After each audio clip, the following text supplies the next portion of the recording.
S ಪಂದ್ಯ ಆರಂಭಗೊಂಡಿದೆ ಬಂಧುಗಳೇ. ನಾಳೆ ಎಂಬುದು ಹಾಳು, ನಾಳೆ ಎಂಬುದನ್ನು ಬಿಟ್ಟು ಬಿಡಿ. ಏಕೆಂದರೆ ಮದುವೆ ಯಾವಾಗ ಅಂತ ಕೇಳಿದಾಗ ನಾಳೆ ನಾಡಿದ್ದು ಅಂತ ಹೇಳಿ ಅದೆಷ್ಟು ಯುವಕರು ಅವಿವೇತರಾಗೇ ಇದ್ದಾರೆ.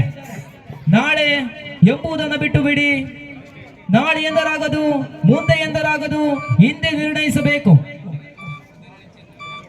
ಬೆಂಕಿಗೆ ಬಿದ್ದವನನ್ನ ನಾಳೆ ಎತ್ತುತ್ತೇನೆ ಎಂದರೆ ಸಿಗುವುದೇನು? ಆರಂಭಗೊಂಡಿದೆ ಬಂಧುಗಳೇ. ಪ್ರಾರಂಭದಲ್ಲೇ ಹೇಳ್ತಾ ಇದ್ದೇನೆ, ಈತನ ಮೇಲೆ ಒಂದು ಕಣ್ಣಿಡಿ. ಇಲ್ಲದಿದ್ದರೆ ಪಂದ್ಯದ ಚಿತ್ರಣವನ್ನೇ ಬದಲಾಯಿಸಬಲ್ಲಂತಹ ಎಲ್ಲ ಸಾಮರ್ಥ್ಯ ಕೂಡ ಈತನಿಗಿದೆ.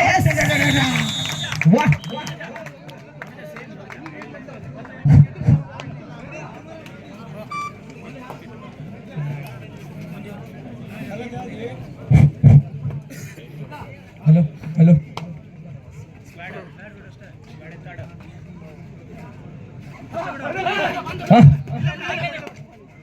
ಪ್ರಾರಂಭದಲ್ಲೇ ಪಂದ್ಯದ ಹಿಡಿತಗಳನ್ನು ಸಾಧಿಸಿಕೊಂಡಿರುವಂತಹ ಕೆಎಂಸಿ ಸಮಬಲ, ಒಂದು ಸಮ. ಮತ್ತೆ ದಾಳಿಯಲ್ಲಿ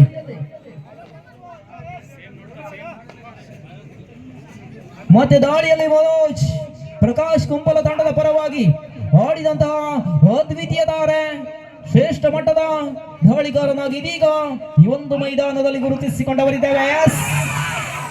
ಇಲ್ಲ, ಬಂಧನವಾಗಿದೆ. 2-1 ಮೇಲೆ ಪಂದ್ಯ.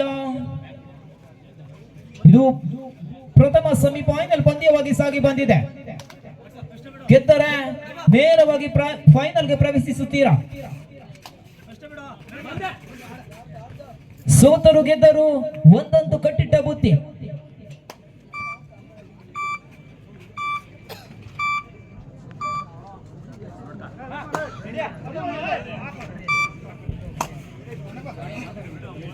ಎರಡು 1 ಮೇಲೆ ಪಂದ್ಯ. 2-1 ಮತ್ತೆ ದಾಳಿಯಲ್ಲಿ ಕಬಡ್ಡಿಯ ದೈತ್ಯ ತಾರೆ ಅರುಣ್ ಅವರ ಆಗಮನವಾಗಿದೆ. ಸಂಖ್ಯೆ 3 ಆಟಗಾರ.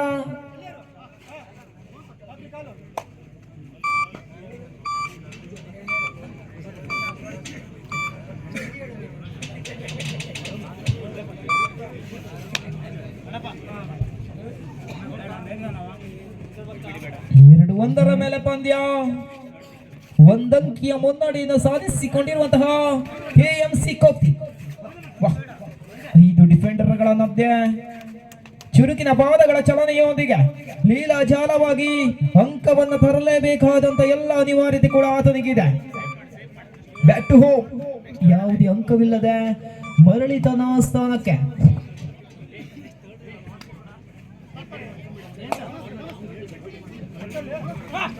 ಹೌದು, ನೋಡಬೇಕಾಗಿದೆ. ಒಳನುಗ್ಗುವಂತಹ ಪ್ರಯತ್ನವಿದೆ.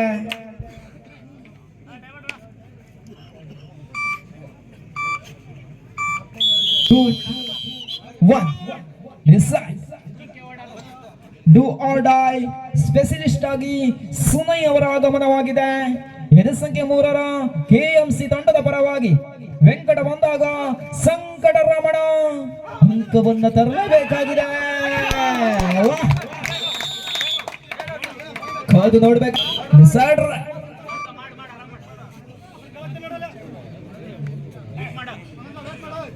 4-1 ಮೇಲೆ ಪಂದ್ಯ.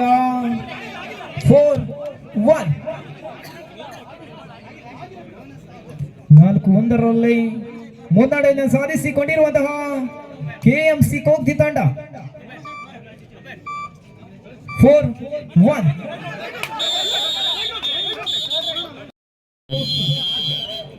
ಮತ್ತೆ ದಾಳಿಯಲ್ಲಿ ಶ್ರೇಷ್ಠ ಮಟ್ಟದ ದಾಳಿಗಾರ, ಅಗ್ರ ಪಂದ್ಯ ದಾಳಿಗಾರ, ಸಂಖ್ಯೆ 3 ಸುನೈ. 2 ಡಿಫೆಂಡರ್ಗಳ ಮಧ್ಯೆ ಸೂಪರ್ ಟೈಗರ್ ಆನ್ ಆಗಿರುವಂತಹ ಸಂದರ್ಭದ ವೇಳೆಯಲ್ಲಿ ಕಾದು ನೋಡಲೇಬೇಕು. ಏನಾಗುತ್ತೆ ಅನ್ನೋದೇ ಪ್ರಶ್ನೆ.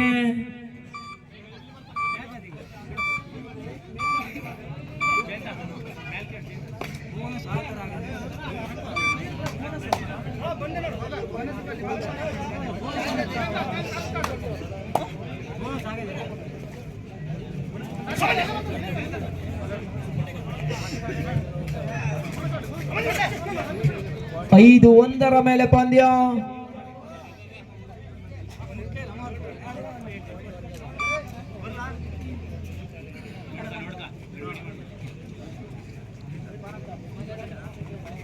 ಎರಡು ಆಟಗಾರರ ನಡುವೆ 5-1 ಮೇಲೆ ಪಂದ್ಯ. ಮುನ್ನಡೆಯನ್ನು ಸಾಧಿಸಿಕೊಂಡಿದೆ. ಏನಾಗುತ್ತೋ ಇಲ್ಲ. ಬಂದು ತಪ್ಪನ್ನು ಒಪ್ಪಿಕೊಂಡಂತಹ ತಲಾದ ತಂಡದ ಯುವಕ 6-1 6-1 ಮೇಲೆ ಪಂದ್ಯ ಈಗ ಮುಕ್ತಾಯಗೊಂಡಿದೆ. ನಿಮಗೆಲ್ಲರೂ ಗೊತ್ತಿರುವ ಹಾಗೆ ಎರಡು ಬಲಿಷ್ಠ ತಂಡಗಳು ಫೈನಲ್ಗೆ ಬರುವುದು ಸರ್ವೇ ಸಾಮಾನ್ಯ. ನಿಟ್ಟಿನ ಮೇಲೆ ಇದು ಕೂಡ ಎರಡು ಬಲಿಷ್ಠ ತಂಡಗಳ ನಡುವೆ ಈಗ ಆರಂಭ ತಿರುವನ್ನು ಕಂಡುಕೊಳ್ತಾ ಇದ್ದಾವೆ.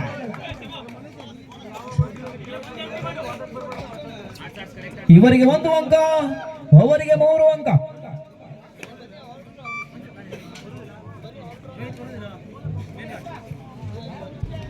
ನೈನ್ 9-2 ಮೇಲೆ ಪಂದ್ಯ.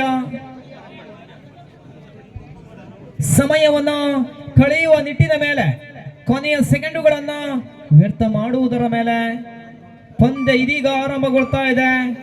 ಸಮಯವನ್ನು ಕಳೆಯುವ ನಿಟ್ಟಿನ ಮೇಲೆ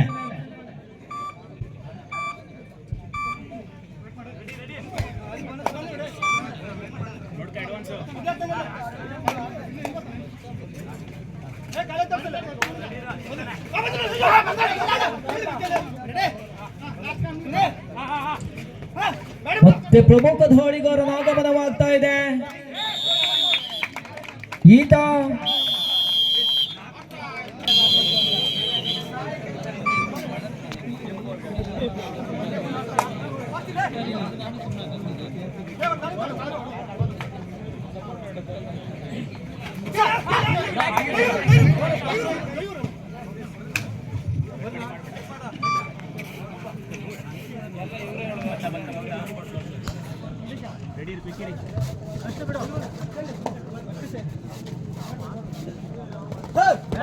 ನೈನ್ 9-3 ಪಂದ್ಯ.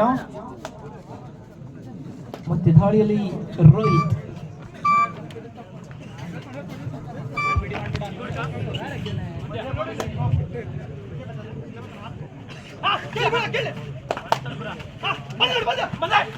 Yes, wow, beautiful, excellent.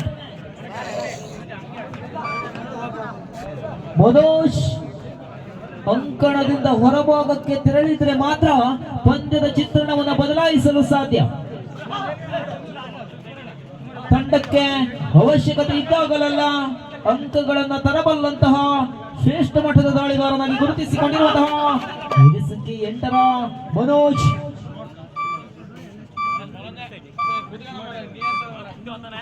ಮತ್ತೆ ದಾಳಿಯಲ್ಲಿ ಸೈಲೆಂಟ್ ಕಿಲ್ಲರ್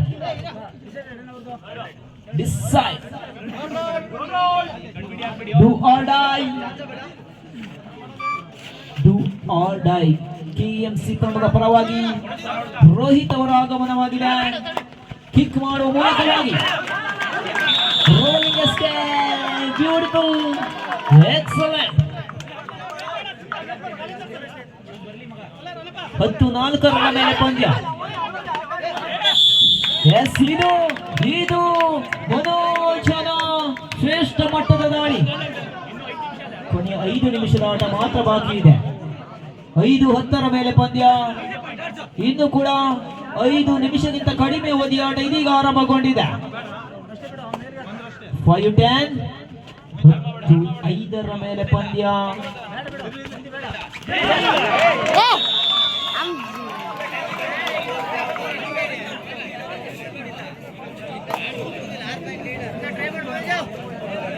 Eleven 5.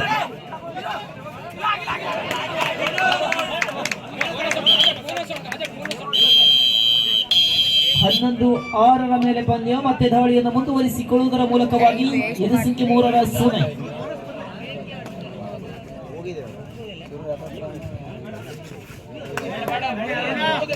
ಚುರುಕಿನ ಪಾದಗಳ ಚಲನೆಯೊಂದಿಗೆ ಒಳನುಗ್ಗುವಂತಹ ಪ್ರಯತ್ನದಲ್ಲಿ ಕೊನೆಯ 4 ನಿಮಿಷಗಳ ಆಟ ಇದೀಗ ಆರಂಭಗೊಂಡಿದೆ. 6-11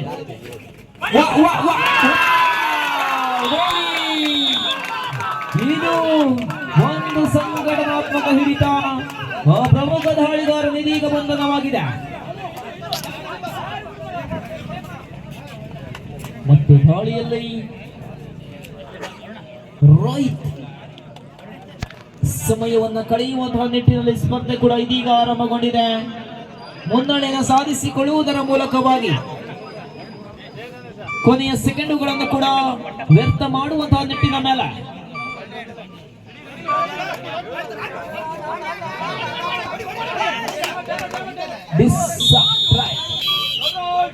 6-12 ಮೇಲೆ ಪಂದ್ಯ. 6-12 ಕೊನೆಯ 3 ನಿಮಿಷ ಆಟ ಇದೀಗ ಆರಂಭಗೊಂಡಿದೆ.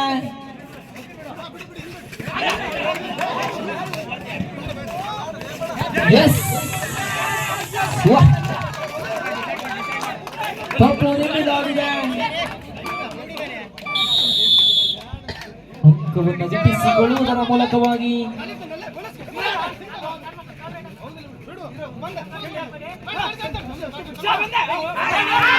ಬಲಿಷ್ಠ ದಾಳಿಗಾರ ಬಂಧನವಾಗಿದೆ.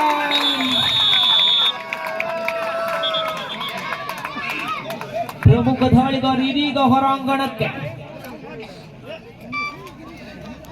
3 ಡಿಫೆಂಡರ್ಗಳ ಮಧ್ಯೆ ಮತ್ತೆ ದಾಳಿಯಲ್ಲಿ ಸುನೈ ಸೂಪರ್ ಟೈಕಲ್ ಆನ್ ಆಗಿರುವಂತಹ ಸಂದರ್ಭದ ವೇಳೆಯಲ್ಲಿ ಸಮಯವನ್ನು ಕಳೆಯುವಂತಹ ನಿಟ್ಟಿನ ಮೇಲೆ ಈಗ ಪಂದ್ಯ ಆರಂಭಗೊಂಡಿದೆ. ಕೊನೆಯ 2 ನಿಮಿಷದ ಆಟ. Both team captains last 2 minutes to go.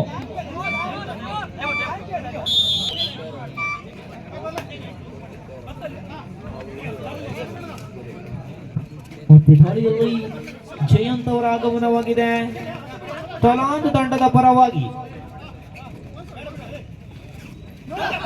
ತನ್ನದೇ ಆದಂತಹ ಶೈಲಿಯ ಮೂಲಕವಾಗಿ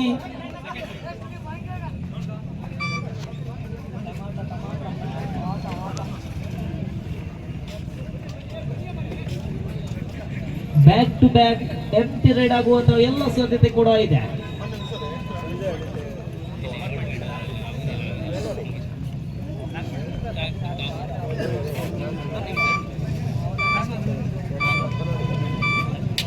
ದ್ವಿತೀಯ ಸೆಮಿಫೈನಲ್ ಪಂದ್ಯಾಟಕ್ಕಾಗಿ ಕೊನೆಯ 1 ನಿಮಿಷದ ಆಟ ಮಾತ್ರ ಬಾಕಿ ಇದೆ. ಮುಂದಿನ ದ್ವಿತೀಯ ಸೆಮಿಫೈನಲ್ ಪಂದ್ಯಾಟಕ್ಕಾಗಿ ದುರ್ಗಾ ಪರಮೇಶ್ವರಿ ನೂಜ್ ಅದರ ಎದುರಾಳಿಯ ತಂಡವಾಗಿ ವನದುರ್ಗ ಬೇಸ್ ಡಿಸೈಡ್ ರೈಡ್ ಟು ಆಲ್ಡ ಮಾಡುವವೇ ಮಡಿಯ ದಾಳಿಯಲ್ಲಿ ಅಂಕವನ್ನು ತರಲೇಬೇಕಾದಂತಹ ಅನಿವಾರ್ಯತೆಯಲ್ಲಿ